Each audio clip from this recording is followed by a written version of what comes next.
ಸ್ನೇಹಿತರೆಲ್ಲರಿಗೂ ಜೈ Bhim.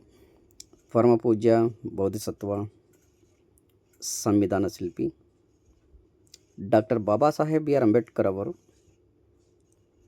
March 4, 1933ರಲ್ಲಿ ಮುಂಬೈಯಲ್ಲಿ ನಡೆದಂತಹ ಒಂದು ಸಭೆಯಲ್ಲಿ ಭಾಷಣದ ಮಾತುಗಳು ಇವು.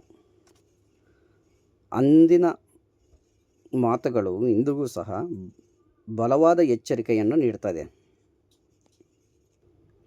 ನಮಗೆ ಸ್ವಾತಂತ್ರ್ಯ ಯಾರ ಕೃಪೆಯಿಂದ ಬರುವುದಿಲ್ಲ, ಅದು ಸ್ವಪ್ರಯತ್ನದಿಂದ ಮಾತ್ರ ಸಾಧ್ಯ. ಯಾರ ದಯಾದಾಕ್ಷಿಣ್ಯ ಕೃಪೆಯಿಂದ ನಮಗೆ ಸ್ವಾತಂತ್ರ್ಯ ಬರುವುದಿಲ್ಲ, ಸ್ವಪ್ರಯತ್ನದಿಂದ ಮಾತ್ರ ಸಾಧ್ಯ ಅಂತೇಳಿ ಬಾಬಾ ಸಾಹೇಬ್ ಅಂಬೇಡ್ಕರ್ ನುಡಿದಿದ್ದಾರೆ. ಇನ್ನು ಎರಡನೇ ಮಾತು, ಯಶಸ್ಸು ಸಕ್ಸಸ್ ಸಂಖ್ಯೆಯಲ್ಲಿಲ್ಲ, ಆದರೆ ಪ್ರಜ್ಞೆಯಲ್ಲಿದೆ. ಉದಾಹರಣೆಗೆ,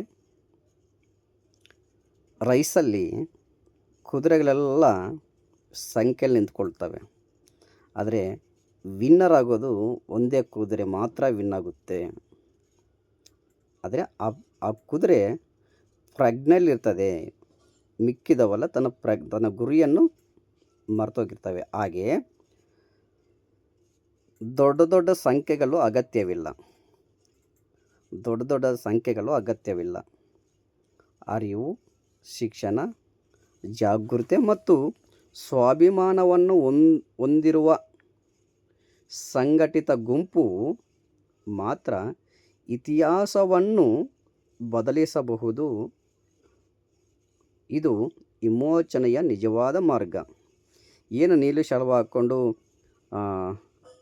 ಗಲ್ಲಿಗೆ 10 ಸಂಘಟನೆಗಳಿದ್ದಾವೆ, ಅಂಬೇಡ್ಕರ್ ಅವರ ಸಂಘಟನೆಗಳು, ಉಪಯೋಗ ಇಲ್ಲ.